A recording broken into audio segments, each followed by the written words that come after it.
clicking that, but you, well, good evening, and thank you for coming along to this latest webinar that I've been working on the theme of Shakespeare and his relevance to our world, Shakespeare, our contemporary. And today I'm focusing on the subject of half, at least, of humanity, which is women. And we're going to look at how Shakespeare presents women within a historical framework, as I did in my previous talks when I looked at war and revolution and the role of money and the rise of capitalism. Today, within that historical framework, we're looking at Shakespeare's unruly women, not all of the women in Shakespeare. And you'll see that those who've come up in this category all have something in common, I think.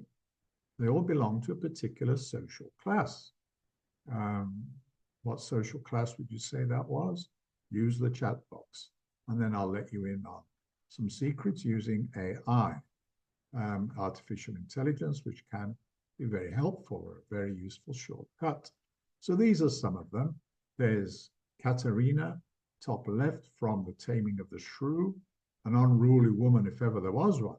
By that I mean she breaks the rules of the time concerning the role of women within, let's say, a feudal framework. And that's Elizabeth Taylor, of course, playing her immortally in Zeffirelli's film of Taming of the Shrew. And there you'll see the dear, belated Maggie Smith, who's no longer with us, playing Portia in The Merchant of Venice, and Desdemona in Othello. I don't know if you can spot them. I think Macbeth is an easy one, and Lady Macbeth, an unruly woman if ever there was one. She broke all the social and political rules that you can possibly think of. In the top right there, you see the youngest of them all. I think that's the wonderful character of Juliet. And she's unruly in her way, although she's only 13 years old. And we have Rosalind from As You Like It, with the great Helen Mirren, and the wonderful Cleopatra. What a woman, what power over men and the world of men, and how women are supposed to behave towards them. So there's a lot for you to think about there. Okay, so if we turn to AI and ask who are the most prominent female protagonists in Shakespeare's work with the biggest roles, we'll be given this information. There they are. And as you know from the word clouds, the bigger the font, the bigger the name, as it were, the more lines they have to speak. And the biggest female role, which all actresses want to play, is Rosalind in As You Like It. And she has a lot to teach us about the role of women and all kinds of gender issues. I won't be looking at Cleopatra, don't have time, or Imogen, but I will focus on a lot of these. But what they have in common from a social perspective, if you look at every single one of them, they're either aristocrats themselves or belong to an aristocratic circle in the court. And that's very interesting. You may say, well, aren't there any working class women that break the rules in Shakespeare? Well, dealing with working class women, we'll come to in a minute. It won't take long because there isn't much of them. But the other thing we need to ask is, how does Shakespeare actually see these women? We can turn to AI and be told at a glance how they are seen from a male, if the author was a male, I assume he was, perspective, and what kind of adjectives you may think about this yourself. He uses to describe these women. Can you think of some adjectives that you would use perhaps, or should you think Shakespeare might use? And we'll see from AI what these adjectives tell us, what they have in common. So I hope you're thinking, at least, if not writing. And AI hits us with the beauty of women, as you can see. Fair, which means beautiful. And there's beautiful itself.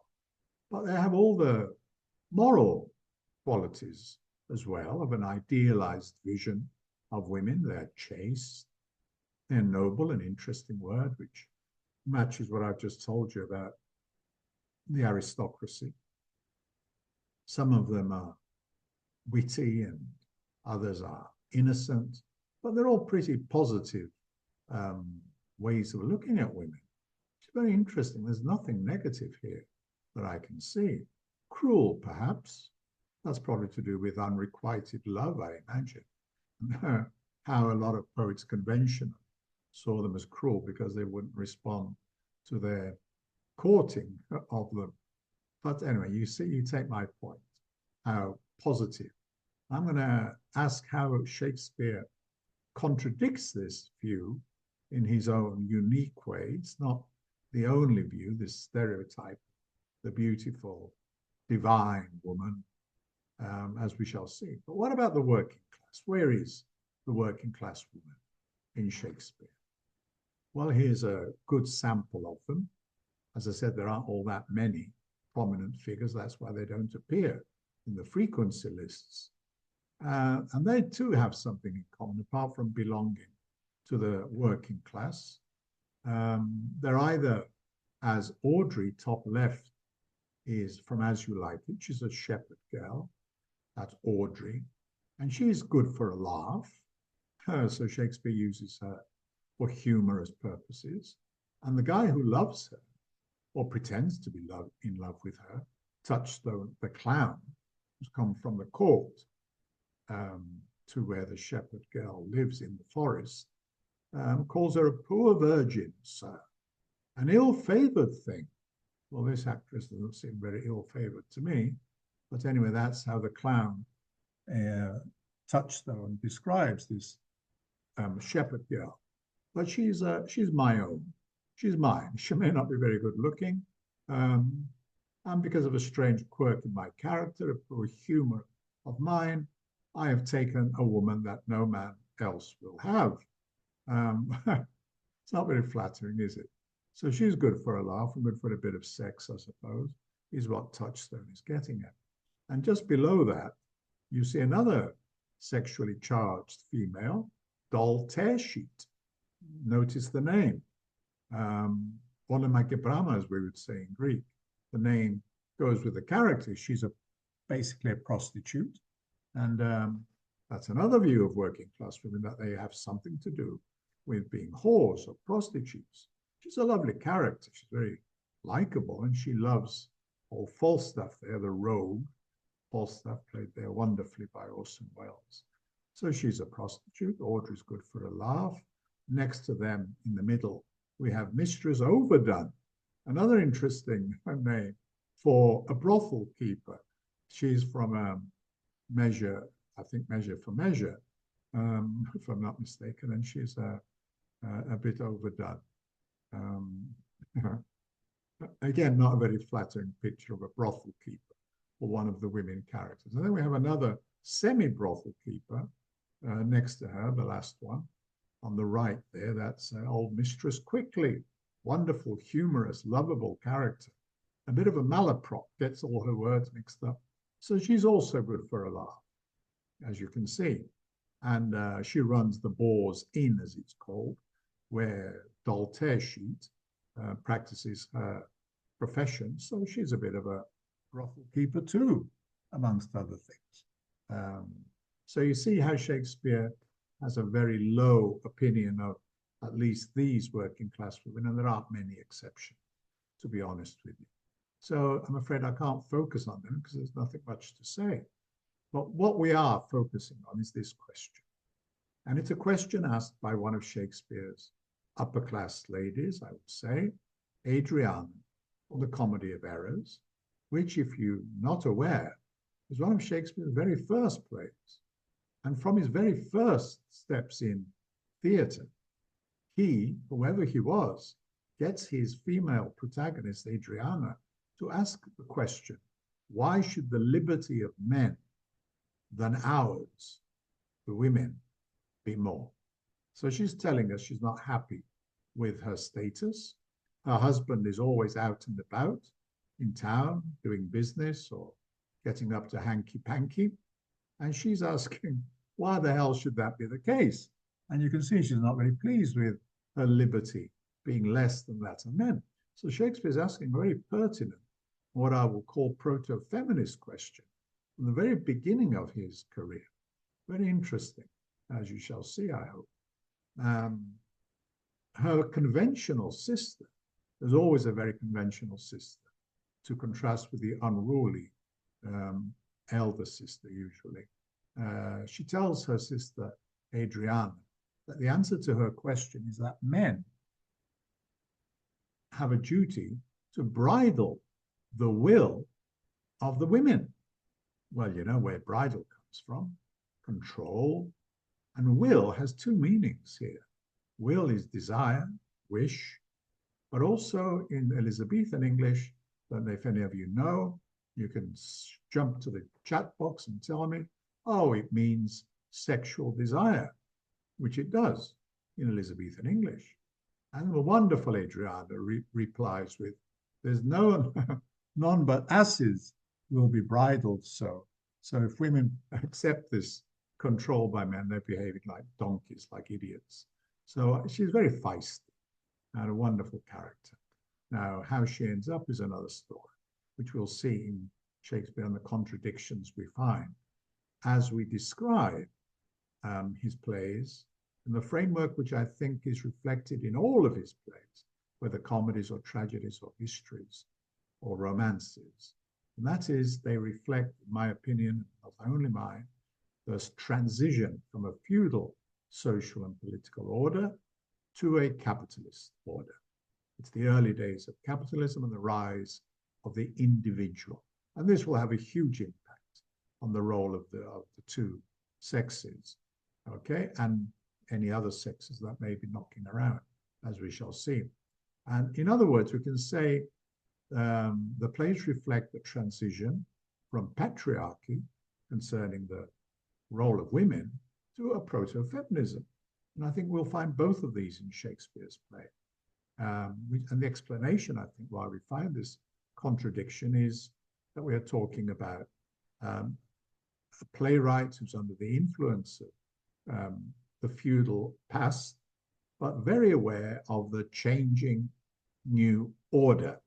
And we'll explain that. So this is my theoretical framework. I hope that makes sense to you. And that lady on the right is a proto-feminist. I don't know whether you'll recognize her, but there are other proto-feminists, according to my historical sources, apart from this lady, who will be very important in my narrative. But let's have an example of what I mean by a woman in the context of a feudal order. Here's Hotspur from Henry IV, parts 1 and 2. He's a symbol of a chivalrous feudal warrior. He's noble, he's brave, and he's always off to war, trying to depose the king, and part of the endless civil war in England between the Roses and so on. And he's talking to his wife, Kate. There they are, Hotspur, the chivalrous hero of the feudal past, talking to Kate. She wants to know what he's up to because he's going off to war and he won't talk about it. And he replies that he acknowledges that she's a wise woman and constant. She's got all the virtues that we saw earlier. And she's a woman after all. What does that mean? It means he can't trust her. So he says, I'll trust you by not telling you anything, so you can't blabber. So that's a bit of a stereotype and not a very flattering one concerning gentle Kate. You know, as long as she knows her place, he respects her, he loves her, one assumes. But he's not sharing any of his secrets. Very feudal indeed is the Taming of the Shrew, where you see the vocabulary of lord, and sovereign, and tribute and obedience recalls the old feudal order. And we have here in the Taming of the Shrew a young lady, Katharina, who resists all of this. But at the end of the play, after fighting against this feudal stereotype where she's treated like an object, be subjected, if you like, to her suitor Petruchio, she gives us this speech where she suddenly switches and says the role of a woman is to submit to the will of the husband. So we'll look at this gross contradiction between the early Caterina, the fighter, and the last image we have of her is of a defeated woman submitting to her man. In contrast to this, we have what I would call is a proto-feminist character from Othello, end of Shakespeare's career, and she's Emilia. She's the servant, the maid in waiting to the fairly aristocratic Desdemona, or at least very upper class. And she's talking here about husbands and men having more rights than they have as women. And she speaks very bluntly about how women have the same 5 senses and the same emotional needs, and even the need for sex, for sport. Desires for sport means fun, of course. It also means sexual fun in particular.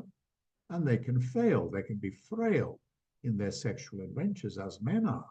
So what she's saying is enough is enough. Othello is about to murder poor old Desdemona. So, and her husband Iago is a bit of a villain as well. So Emilia speaks back, as you can see. And she warns at the end, the men, let them use us well, else let them know the ills we do, their ills instruct us so. So you see, my friends, sauce for the goose is sauce for the gander, is what the wonderful Emilia says at the end of Othello, and at the end of Shakespeare's career, towards the end. So we see this theme of proto-feminism in the Comedy of Errors at the beginning, and in Othello and King Lear, of course, towards the end of his career. So in short, historically, we have the feudal background where the role of woman in a patriarchal society is to be treated like a piece of property. So those are the rules. She's not allowed to get her hands on land to inherit unless there are no brothers who take precedence. So as you can see there, a very constricting and restricting role for women in the era that Shakespeare inherited and is looking back towards as he looks at the present and looks perhaps to the future. And he sums it up, Shakespeare, in the quotation of Giving at the bottom, where a man says to a young woman, to you, your father should be as a god. Now, it doesn't get more stereotypical and patriarchal than that, does it? And this is what we're exploring, how this came about and how Shakespeare represents all of this. Well, let me show you the first woman in England to begin to break this rule over women by publishing poetry under her own name, challenging feudalism and patriarchy. There's that woman I showed you earlier. You know who she is? Which is a heroine, if you like, of the feminist movement, one of the founders of feminism, right back in Shakespeare's time. And this is what she wrote in one of her poems about men and women. Have a look at that.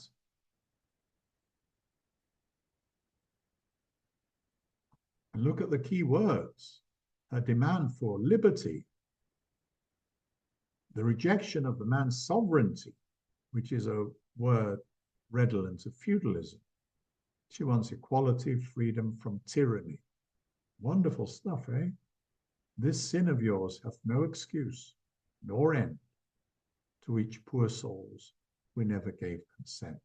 The sin she's talking about is the fall of Eve in being tempted by Satan in the Garden of Eden. So this sin has been following women throughout history. And she says, it's not our fault. Why are you blaming us? There she is in all her glory, another Emilia. Emilia Lania Bassano. If you've been reading the newspapers recently, there's a new book out by a very best-selling American author called Jodi Picoult, who's written a whole novel about Emilia Bassano, or Emilia Lania. She was the courtesan. She was a courtesan.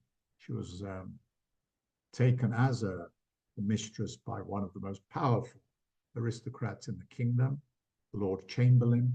She had a baby by him, and then he got rid of her by getting her to marry an Italian.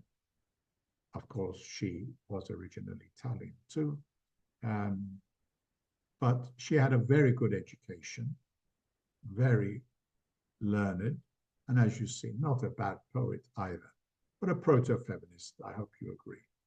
But before, or at the same time, there's another woman we need to look at as part of the zeitgeist, as I call it, the spirit of the age, that Shakespeare must have come under the influence of these ideas current in the 16th century. Ideas which also explain some of the contradictions we find in Shakespeare's plays, in his treatment of women. The zeitgeist, I thought I'd use a posh word, I hope you don't mind. The spirit of the age. And the spirit of the age was dominated in England, at least, by this woman, whom I take an interest in today, not only because she was a woman and the Queen of England, but also a woman who articulated her separate autonomy as a woman. She recognizes she has the body of a weak and feeble woman. That's the traditional view from the Adam and Eve story. But she has the heart and stomach of a king. She's no less than powerful than a man. And she doesn't want a man in her life. She doesn't want to marry. She likes men, but she doesn't want to marry a man. And she'll have no master over her. So she's a tough cookie, we could say. And I think her existence as an image must have been very powerful. She was on the throne a long time, and she influenced the poets and the painters of that era, including Shakespeare. So there's a very interesting aspect of the spirit of the age in Shakespeare's England. And you can see she too was a highly educated woman, as aristocrats generally were. They got a private tutor in, and they tutored them in all of these subjects, language and science, maths. And of course, she was a very powerful woman and was a patron of the arts. But she's a part of the revolution which came about through religious reform, Protestantism, in other words, versus Catholicism. And we're going to be looking at that as well. She was also convinced, I was going to say bachelor, you see. She didn't want to marry. And she was also the spearhead of British imperialism, the discovery of the New World and its conquest. So she's a very important figure in the historical background. And I mentioned her role in the religious reform at the time, which we've called the Reformation, which was quite revolutionary in so many ways. I think you'll recognize the most famous of the reformers of the church on the left. You can put it in the chat box, but he's very famous, as is the one on the right.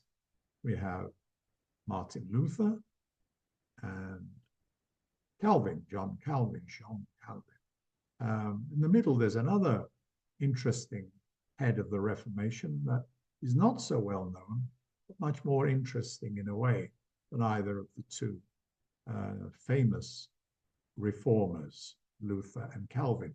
And he, one of these, well, it's in fact the chap you probably won't know. You're very clever, well informed if you know the middle one. His name was Thomas Munzer. I've included him here because he goes further than Luther and Calvin in his political ideas, to such an extent that even Engels in the 19th century looked back to the Reformation, singled out this Thomas Munzer as a precursor of Marxism, believe it or not. He led a peasants' revolt against the local prince in Germany, and made demands which are to do with equality for all men and women. So he's a very interesting character. But the main focus, of course, is that of Luther and Calvin. And Calvinism had a huge impact, as you know, on the rise of capitalism, which is of interest to us because capitalism brings with it the focus on the individual rather than the institution, if you like. The role of the individual in studying the Bible and the importance of hard work if you're going to be saved, one of the elect, thrift, efficiency, which are preconditions for industrial organization. So we have, as Tawney famously said, Protestantism and the rise of capitalism. So religion and the rise of capitalism. Very important connection. I hope you agree.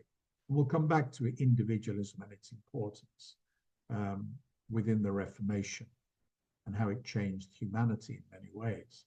But nevertheless, Luther and Calvin disappoint us when they talk about women, whom they acknowledge as part of human nature, but the weak part.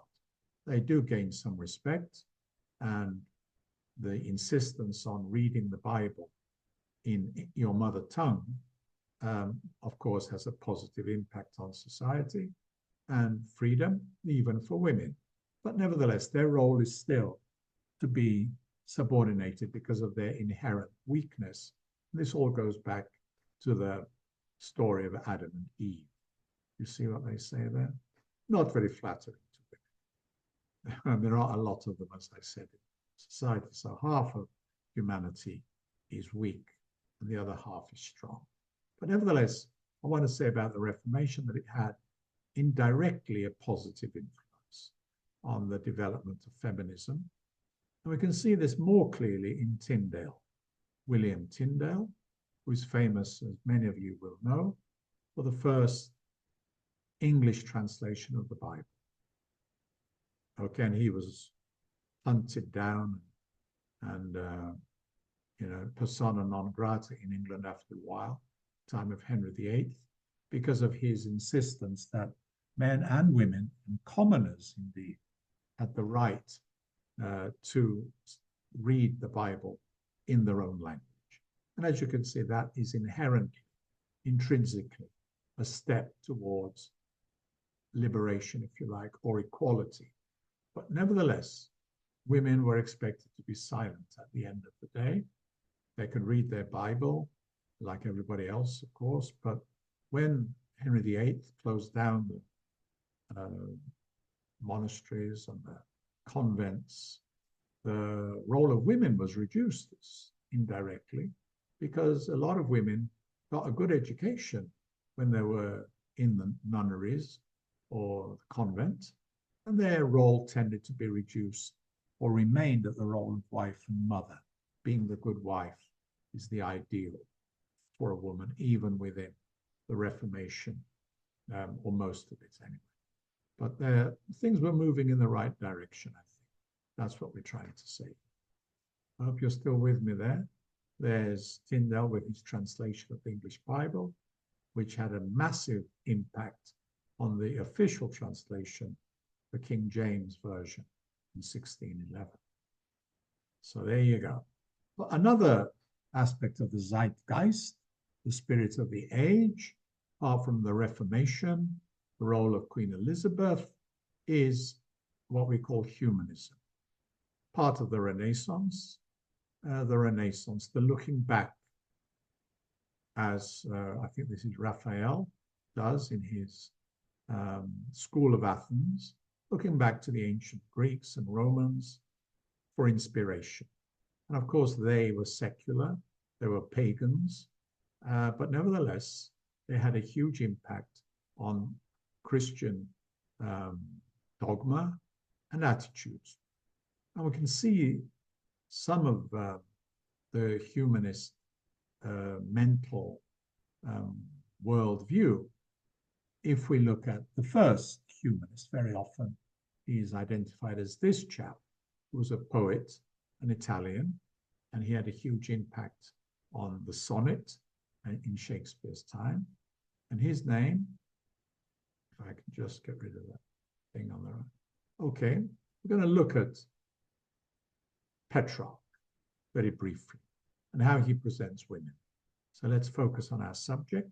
This very influential poet and humanist, and what we mean by humanist, of course, is someone who focuses on the human individual's capacity beyond the divine to fulfill his or her potential. But as far as women are concerned, they are looked upon, as you can see in this sonnet, as something quite extraordinary, not human at all in a way, but divine, like not like a mortal at all. They're angels. They simply, human voices can't really capture the beauty of these angelic creatures. They're heavenly spirits, and his love is described as a living sun. So she's not of this earth at all. So you may think this is a very flattering view about women. I don't know if you're a woman, whether you would be flattered by being presented in these very ethereal, divine terms to capture your perfect beauty. But in short, Laura is the sun. And this is very significant from a Shakespearean perspective, as we shall see in a moment. The connection of women with heaven and the sun and everything angelic. If we go to AI and ask, how does Petrarch describe, let's say, the eyes of Laura? That's his loved one, this perfect creature. Her eyes, and you'll see why I focus on the eyes. My God, look at that. Laura's eyes are so frequently compared to the sun, as I said, to light, to the stars, everything bright and beautiful, all things bright and beautiful. Isn't that interesting? Whether we agree with it or not, it's had a huge impact on Elizabethan poetry, particularly this chap, who wrote a series of sonnets inspired by Petrarch's style. And his name, there's a clue in the word astrophil and Stella. Astrophil is the author, or a pseudonym for the author, and Stella is his Laura, his true love. And they're both, of course, Astro and Stella, refer to stars. And his name is Sir Philip Sidney. And to show you how Petrarch shaped Sidney's sonnets, before we look at Shakespeare's sonnets, look at this poem to Stella. A nymph, all beauties. Words cannot describe how beautiful she is. She's royal. She wears an eternal crown. And rich, rich, rich. It's a pun on the original of Stella, who is Penelope Rich, an aristocrat. So this very romantic, if you like, Petrarchan view is challenged by none else but William Shakespeare. To show you what I mean by Shakespeare's radicalism, I want you to think how you would describe your true love. Think of who you love, man, woman, or both. And think of an adjective to describe your lover's eyes. Because you're in love, how do you feel about your lover's eyes? Give me an adjective, any adjective. And then we'll see what Shakespeare does with this Petrarchan tradition in the Shakespearean sonnet. So your lover's eyes are like, I'm reading in the chat box, are like, I don't know, the stars, the sun, the moon. I don't know what to say, really. But if you had to do it, what would you say? Well, this is what Shakespeare says about his dark lady, his true love. My mistress' eyes are nothing like the sun. So it seems to be, to me, a direct rebuttal of both Petrarch and Sidney. And this is in his sonnet, My Mistress' Eyes, the dark lady, the famous, mysterious dark lady. And what's he getting at? What is she like? She's nothing like the sun. He ends the sonnet, to give you a clue, with my mistress, when she walks, treads on the ground. This is the direct opposite of what we saw in Petrarch and Sidney, all about heaven and the stars and the sun up there in heaven. Shakespeare does use the word heaven, but as a kind of exclamation to give emphasis, by heaven. And yet, by heaven, ironically, I think he's saying heaven. I think my love is rare as any should be lie with false compare. Isn't that wonderful?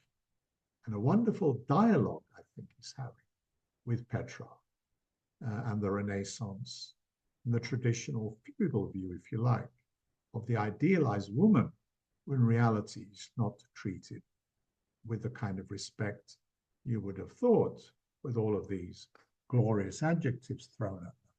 So let's hear this wonderful sonnet to get a full picture of one of Shakespeare's descriptions of his view of women.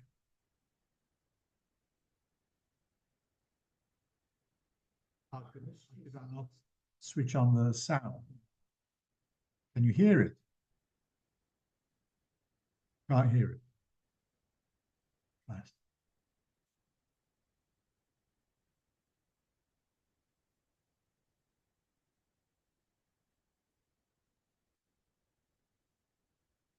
Let me start.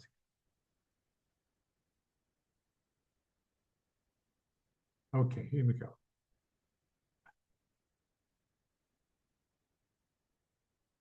Won't be a second. Normal service will be resumed as soon as. My mistress' eyes are nothing like the sun. Coral is far more red than her lips red. If snow be white, why then her breasts are dun. If hairs be wires, black wires grow on her head. I have seen roses damasked, red and white, but no such roses see I in her cheeks. And in some perfumes is there more delight than in the breath that from my mistress reeks. I love to hear her speak, yet well I know that music hath a far more pleasing sound. I grant I never saw a goddess go. My mistress, when she walks, treads on the ground, and yet, by heaven, I think my love as rare as any should be lied with false compare. On the video, for some reason Nick hasn't shown you that I've had 4 images of the Dark Lady. This is the first one, Lucy Negro, and the other 3 were the figures in history who are supposed most likely to have been the original of the Dark Lady. Now, Lucy Negro is there, courtesan, and the other one at the end of the video is actually Amelia Lanier, who is also rumored to be the most likely original of Shakespeare's Dark Lady. But whoever she was, and we still don't know the answer, you notice his presentation of is a debunking, a demystifying of the feudal view of women. It's not flattering to women, but unless you think being honest about loving someone who is imperfect is not flattering. But that's what he's doing. He's saying he loves her. She's crazy about it. My love is rare, as any should be lied with false compare. But he's being honest about her vices, if you like, or her imperfections on a physical level. So I hope you agree with me. He's a radical in his sonnets concerning the role of sexual relationships, and as we shall see, concerning gender more broadly. So, summing up the impact of humanism, I've highlighted the importance of education for women, but nevertheless, a contradiction that their role remain that of the good housewife, the good caregiver. You can see even the great Erasmus had this view of women. Okay, and there's Erasmus, huge influence on everybody at the time, his ideas, the leading intellectual, if you like, the Chomsky of his time was Erasmus, the Dutch guy. And we see the influence of classical culture, Greek and Roman, and the way he combines it with Christianity and sees no problem with that. The belief in the potential of the individual in the second and third points there. And he was a very open-minded man, very dialectical in his thinking, which should be of interest. People interested in ideas and socialist ideas in particular, the dialectical approach, where he accepts paradox and opposing arguments to synthesize his view at the end, and his belief in human dignity. So everybody has a spark of the divine in them, men and women. And his influence can be seen in Shakespeare directly, in Shakespeare's most famous tragedy, Hamlet. You have Hamlet here paying tribute to humanity, but man in particular. This is Hamlet in one of his monologues. What a piece of work is man, so noble in reason, infinite in faculty, in action how like an angel, in apprehension like a god, the beauty of the world, the paragon of animals. It's a great speech and great hymn to humanity and its potential. But notice it is the man, literally, he's talking about. Because when it comes to women, he notoriously says of his mother, and by extension all women, frailty, thy name is woman, because she's sexually kind of submitted to her urges by marrying Claudius in Hamlet, if you know the story, and tells Ophelia, his own lover, Ophelia, in the court of Denmark, get thee to a nunnery. Now, some of you will know that nunnery has two meanings in Shakespeare. One is the convent, where nuns go. The other is a brothel, become a prostitute. Why wouldst thou be a breeder of sinners? So on the one level, he's saying, don't have children, because you're just going to create more sinners, and like you will fall their frailty, their frail humanity. So it's very pessimistic regarding the role of women, is Hamlet. A bit of a misogynist, I would say here, in contradiction with his view of man, which could be humanity, but it could be just the male, and how noble they are in reason and all the rest. Very interesting, don't you think, this contradiction? Shakespeare's great play. I said that Shakespeare goes further than just looking at women from a fresh, radical perspective, as in the Dark Lady sonnets. And if you look at this painting here, just want you to say whether it's a man or a woman. Would you say this is a man or a woman? Well, the clue is in gender bending, as I call it in Shakespeare's sonnets and in his plays, where he takes a man and describes him in this way. He's in love with this man. And he says, a woman's face with nature's own hand painted, as thou, the master, mistress of my passion. I don't know about you, but that looks explicitly to me as an admission of a homosexual or homoerotic or bisexual relationship with a man. And these constitute these sonnets about this young man who is the Earl of Southampton, most likely. Here he is. Most of the sonnets, 152 sonnets, and a good 2/3 of them are about his love for this young man. And it's, as you will know, quite homoerotic in many of the poems, particularly the one I've just quoted, where he talks about nature pricking out this young man for others' uses. You see, you can't resist a dirty pun to, pricking out, selecting, but with the second meaning. It's very interesting, Shakespeare, very radical. Who was this guy? He could write sonnets to the Dark Lady and at the same time sonnets to this Earl of Southampton, most probably, if not another similar character to him. But he fits the bill. There he is. And there's the sonnet I've quoted, The Master Mistress, which we'll come back to in the context of Shakespeare's plays. This bisexual attitude to relationships is not only relegated to these obscure sonnets, but is in some of Shakespeare's most famous plays, like The Merchant of Venice, Twelfth Night, and so on, as we shall see, As You Like It. So let's look at patriarchy before we look at its opposite. Remember, to you your father should be as a god. It sums it up. And we see so many plays beginning with a statement of this attitude that your father is a god. And he's addressing women, young girls like Hermia in A Midsummer Night's Dream here, who wants to marry someone her father disapproves of.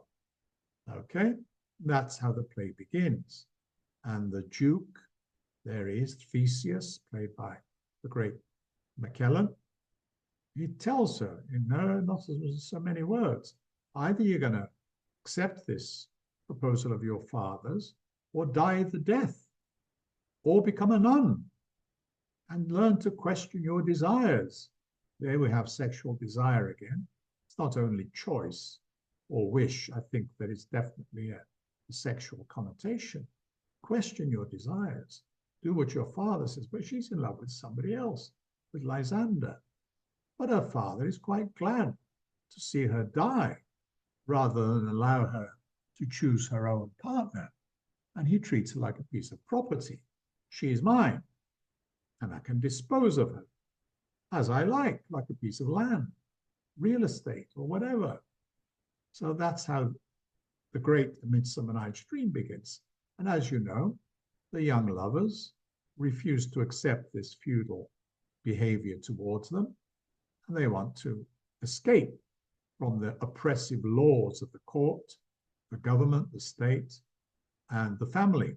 And to do that, as often in Shakespeare, they abandon the corrupt court, if you like, and they go to the purity and innocence of a forest. In Athens, just outside Athens, is the famous forest to escape the sharp Athenian law. There they are in the forest, in the great Peter Brook version of the play, which is a very unruly place, the forest, All kinds of sexual hanky-panky and partner swapping takes place in the forest. And all kinds of sexual pleasures are delighted in, and all to escape the father's will and the law of the state, which oppressed women's desires.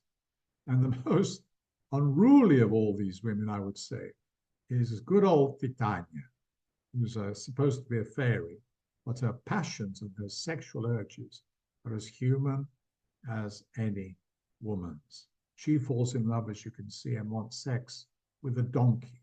So we have a very blunt presentation of bestialism, bestiality, or whatever in sex. I don't know what you call it, but you know what I mean. So that's Shakespeare really breaking the rules, from the palace to the forest outside Athens, where the young couples, of course, swap partners frequently throughout the play. But normal order is restored at the end, and there is a happy ending, as in all comedies. And that's what defines comedy. As You Like It is another comedy, but more like a tragedy at times. You see Rosalind, there she is, being kicked out of the court because of her father being a rival to his brother's position as the ruler. So Duke Frederick, the nasty Duke, has exiled Rosalind's. She's a court lady, of course, father, and now is exiling her as well. And if she doesn't leave the court, she too will die. Well, there you go. People dying all over the place, mostly women. But the two ladies, Rosalind and her friend Celia, who is the daughter of the Duke, they escape together, as we'll come back to them later on when we look at gender bending. Let's go to the famous case of patriarchy, the very controversial taming of the shrew, where Caterina is tamed by Petruchio. Okay, she fights and fights and resists her father's will to marry her to various men, and Petruchio becomes the leading candidate for her hand to control her. But he has to tame her first because she's a bit of a rebel, a real rule breaker. And there you go. There she says to her father, I pray you, sir, are you going to make me a stale amongst these mates? The mates are her tutors, her suitors, the men who want to marry her. And the stale is a slang word in Elizabethan English for prostitute. And she resists it till the bitter end. And the end of the taming of the shrew, for all this resistance, is bitter indeed. Here she is fighting Petruchio, who is as you can see from what he says, I come to wive it wealthily. He's a dowry hunter. He wants her because she's rich. Her father is rich, Baptista, and he's going to marry into this rich family. So he wants her for the money to begin with, at least. She fights and she behaves like a wasp, according to him. She fights back. Beware of my sting. She's a woman with a sting, this Caterina. Wonderful character. My remedy then is to pluck it out. It gets very sexual as it goes along. If the fool could find it where it lies. And that becomes even more sexual. I'll stop there before we're all arrested. But that's most of the taming of the shrew, is this fight between Petruchio, who's trying to tame the passionate Caterina, fiercely independent, and in the end, she submits and gives this very feudal plea to women in the audience to do their duty regarding their men and to treat their husband like a feudal prince. That's what her role will be. Now, whether Shakespeare means this literally or ironically is a fierce subject of debate. It's to get us talking, I think, but we see this again, this theme, this motif of death.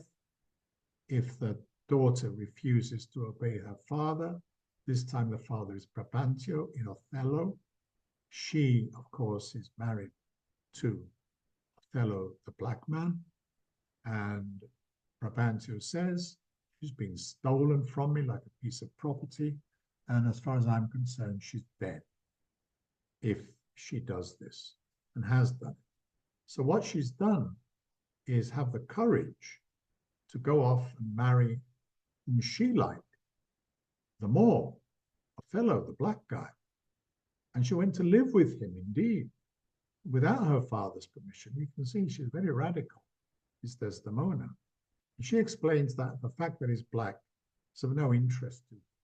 She saw his visage in his mind and all his qualities, his characteristics as a human being, and that's what she fell in love with. And of course, his heroic behavior. And she says she wants to go off to the war in Cyprus with him, not be left behind as a moth of peace. You see, so she's a fighter too, very unruly at this stage. But why does she fall into the trap? of so many women and get abused and even killed by their men when they begin the relationship with such independence and confidence in themselves. Well, if you look at this speech in her explanation to her father, you see some words which are repeated a couple of times. And they, I think, are the key to her tragedy. Which words are repeated? Have a quick look.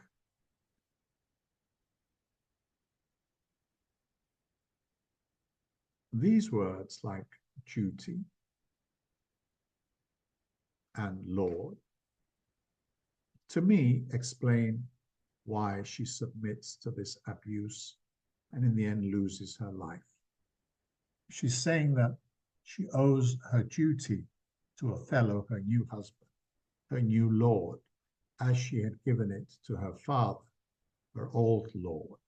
These words, Lord and duty, I think silence her.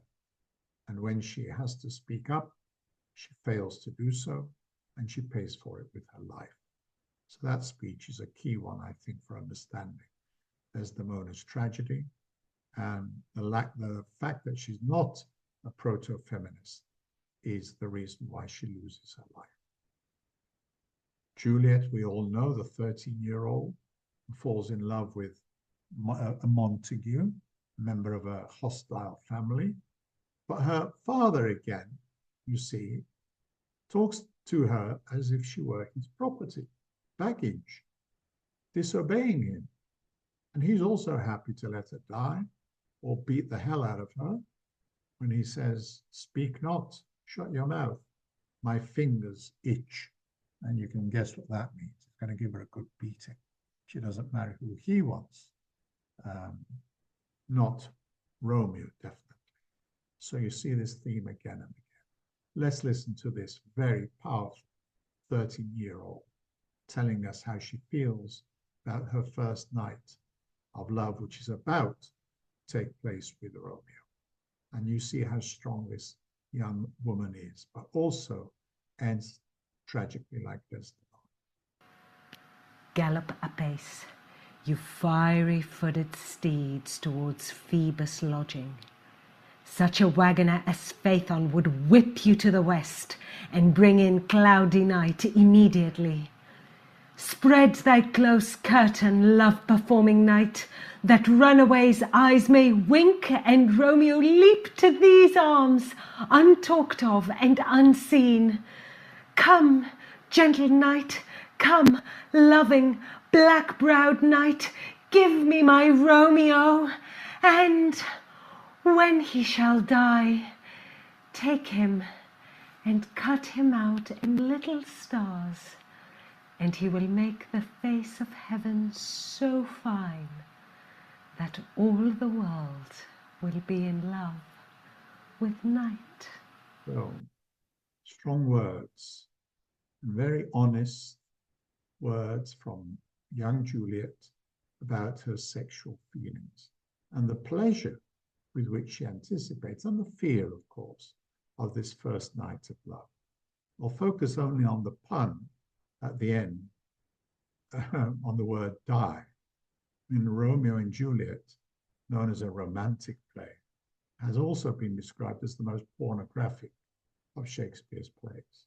And if you read it carefully, you would find so many sexual puns in it that you would be quite amazed about the real Romeo and Juliet compared to the traditional soppy view of this wonderful play. The word die, of course, means literally to die. And as you know from your French, it also means the small death of an orgasm. So that's Shakespeare giving his women the voice to talk about orgasms indirectly. We know as the audience, don't know whether Juliet means it that way, but that's what poets do. They put double meanings into their poetry, and that's what makes them so memorable. So think about Juliet as we move on to Much Ado About Nothing. Again, I stress the patriarchal opening and the subversion of this patriarchal opening by one of the female characters. What we have here is Hero. She's a woman. She's the young lady who is going to marry Claudio, has married, and she's condemned by Claudio, who's a bit of a twit, or kind of aristocratic twit, I would say, who considers that she's a whore, been led to believe she's had an affair, although she's married to him or is going to marry him.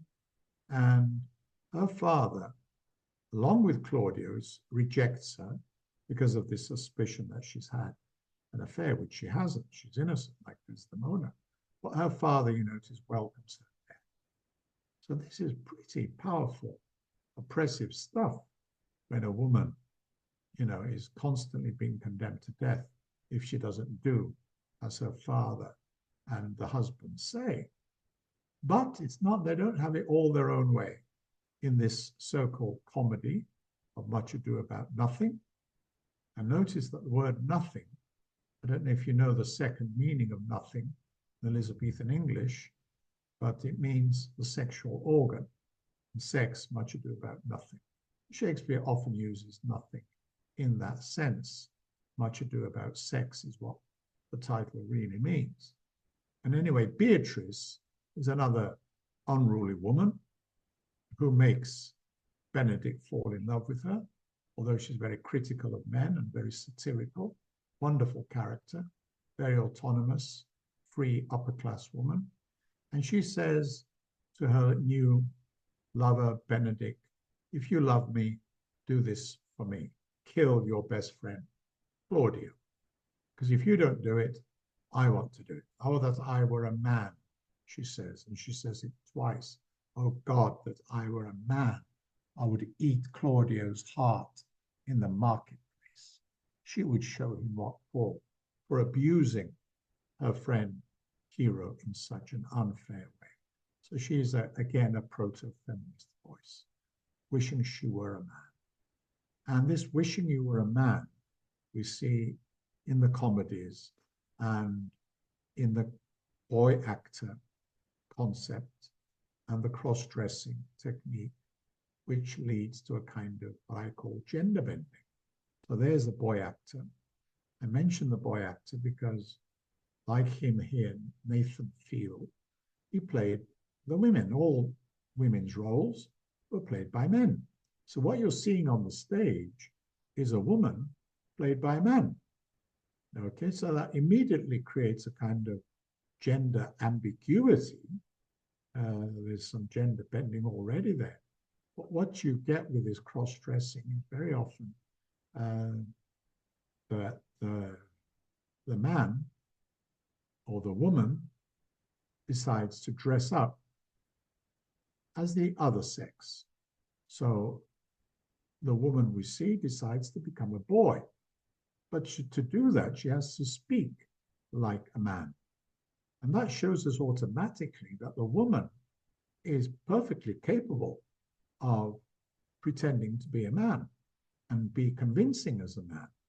That's one point concerning feminism, the convention of the boy actor and the cross-dressing which Shakespeare uses in As You Like It, in Twelfth Night, in the late play, what you call it, with Imogen, Cymbeline, and so on.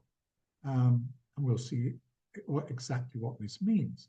To give you an example, in the original of of The Merchant of Venice, Portia would be played by a boy, right? Okay, so we see a woman, but the actor behind her is a man. This woman, Portia, who's an aristocrat and who is under the influence of her dead father, even though he's dead, she still has to obey his instructions to marry according to the 3 caskets ritual, which we won't go into now.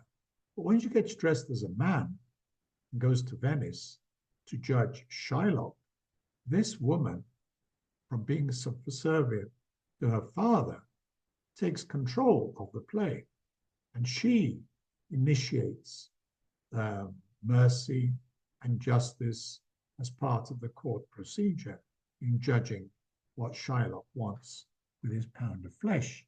So she's free, Portia, to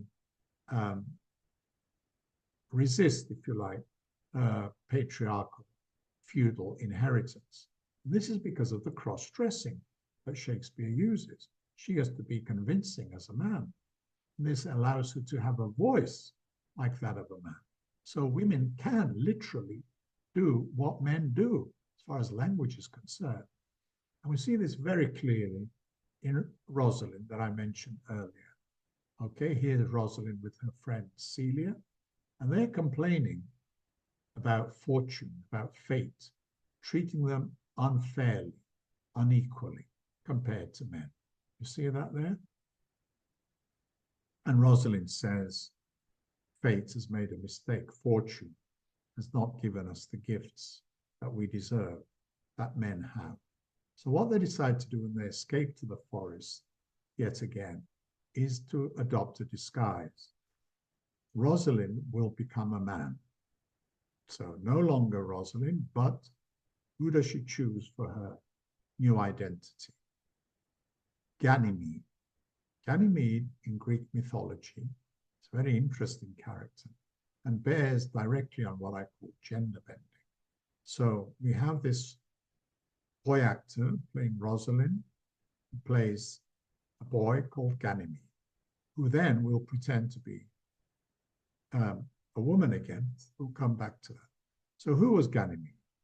Ganymede was the most beautiful of mortals. And Zeus, disguised as an eagle,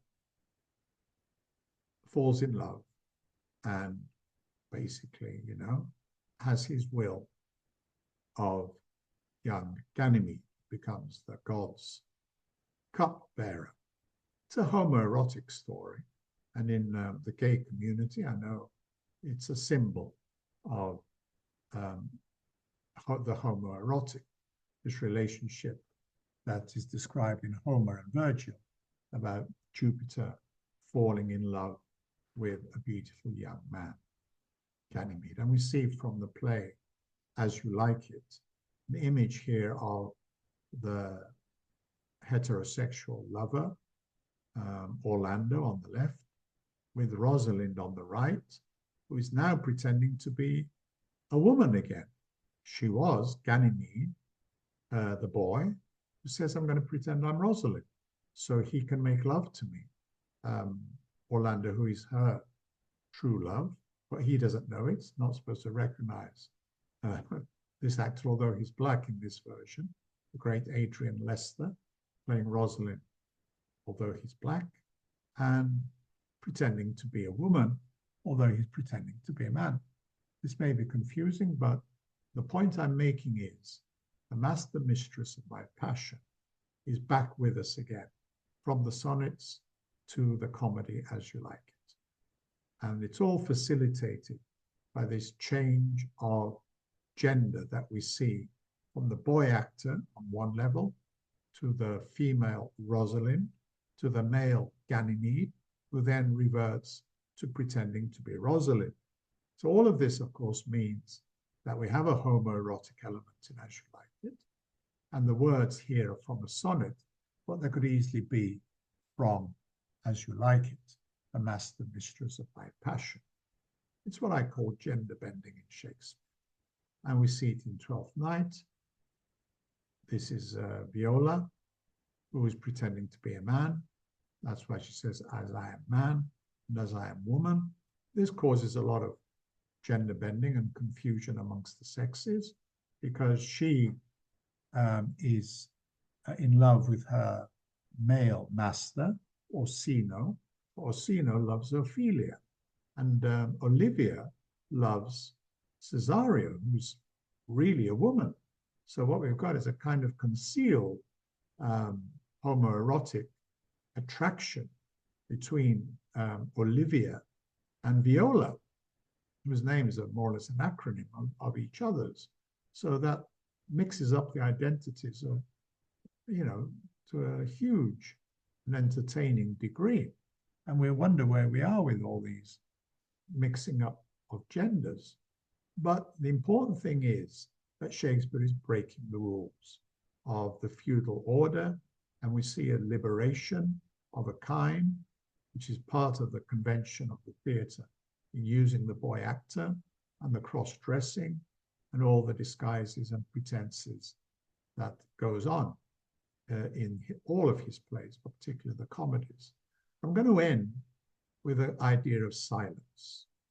When Viola is Viola once again, and no longer the young man Cesario, the Duke, whom she's in love with, has only just discovered that she's not, in fact, a boy servant, but a woman, and decides to marry her without neither by or leave.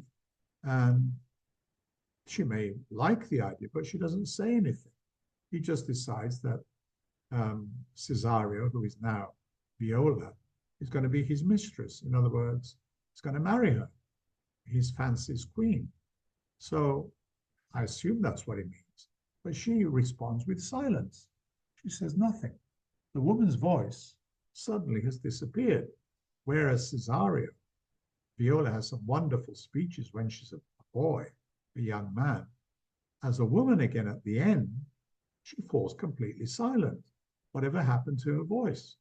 And I'm going to end with my conclusion. The rest is silence. From Hamlet. A new book has just come out by Harriet Walter on the women of Shakespeare and their silence, and how she, Harriet Walter, gives them speeches to reveal what they would have said if they could about the way they were treated by the men in the plays. Harriet Walter is also a great actress. She's played many of these female roles, and her focus on what the women might have said. But they're often silent. There's Rosalind, whom is described as silent by the nasty Duke, and this actually makes her popular with the ordinary people, and they pity her, but the silence is what we're looking at now. Isabella in Measure for Measure is a nun, as you can see, and she is forced to be silent when Angelo, the ruler of Vienna, wants to rape her. He wants to make love to her, whether she likes it or not. Although he's supposed to be upholding the law in Vienna, he breaks the law. And she doesn't want to have sex with him for a number of reasons. She doesn't like him, and she's a nun. But she says, to whom should I complain? And there's a Me Too moment here in Shakespeare when she says, Isabella, if I told this, who would believe me? If I speak out against this abuse, which we saw recently with Harvey Weinstein, Jimmy Savile, and Jeffrey, Epstein, nobody will believe her. This is Me Too, isn't it? Centuries before the Me Too movement. But at the end, another kind of silence occurs when the Duke, the good Duke, comes back to Vienna, and he knows what's been going on. And he says to Isabella, who's still a nun, by the way, that you're going to marry me instead. Give me your hand and say you will be mine with neither by or leave or good morning, how are you? Let's go out together. No, no, no. He decides she's going to marry him, whether she likes it or not. And her response, if you've seen the play, is silence. She doesn't say anything. That's where Harriet Walter comes in. And Emilia in Othello is told to be silent when she discovers what's been going on concerning Desdemona, who's about to be killed by Othello, by the plottings of this evil Iago, her husband. So her husband says to her, charm your tongue. She says, I will not charm my tongue. I won't shut up. I am bound to speak, and I will speak as liberal as the North. So she does speak.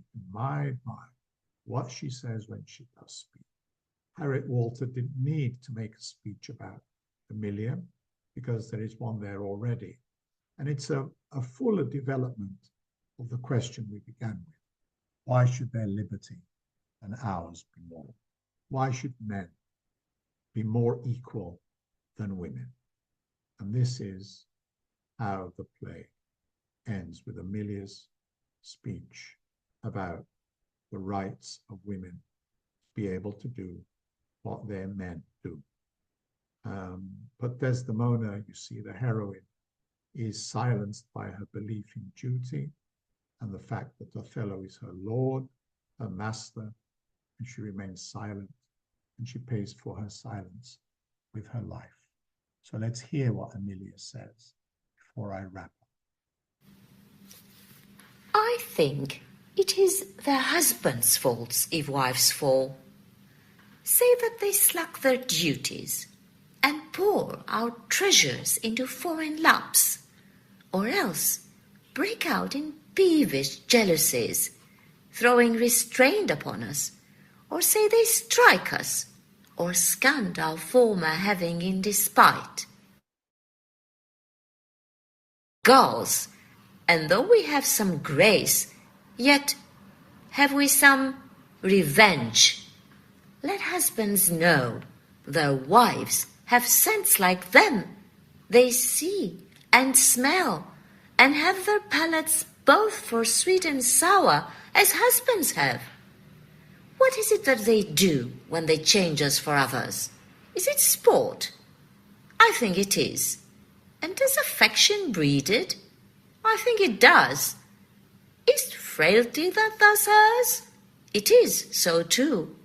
And have not we affections, desires for sport and frailty as men have? Then let them use us well. Else let them know the ills we do, their ills instruct us so.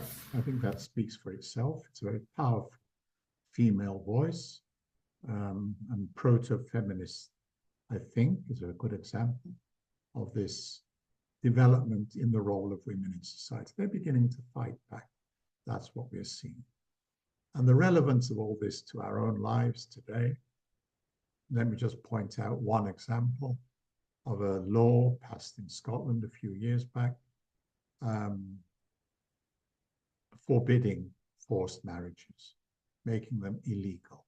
And we've seen a lot of examples of forced marriage or death in Shakespeare. He resists it, and sadly, the problem in some cultures is still with us.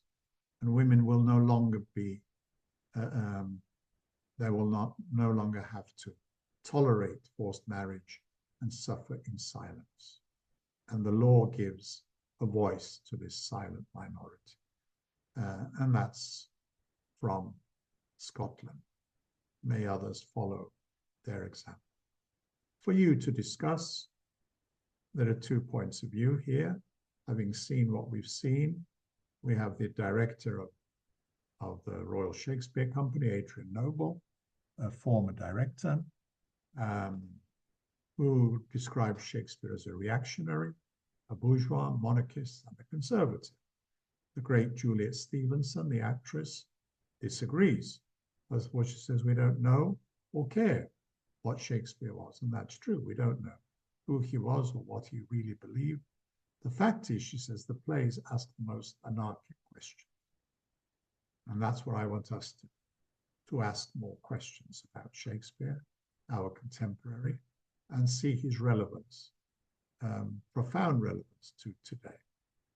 So he asks questions, he doesn't always resolve them. And I think that's because, as I've said, he's caught between feudalism and capitalism, the old world and the new. And we don't have to resolve these questions either, but we may be inspired to find solutions to some of the problems he identified. For those of you who want to read further, apart from Harriet Walter's book that I've just mentioned, brand new book, She Speaks, there's these 3 excellent books on our subject today: Shakespeare and the Nature of Women, A Marxist Study of Shakespeare's Comedies, and As She Likes It, by the wonderfully named Penny Gay, Shakespeare's Unruly Women. I don't know who stole the title from me or me from her, but I think I thought I'd made it up. But by coincidence, this book is called Shakespeare's Unruly. Perhaps that's where I got it from, by Penny Gay, no less. So there you go. Thank you very much for listening. Any questions, I'm happy to answer.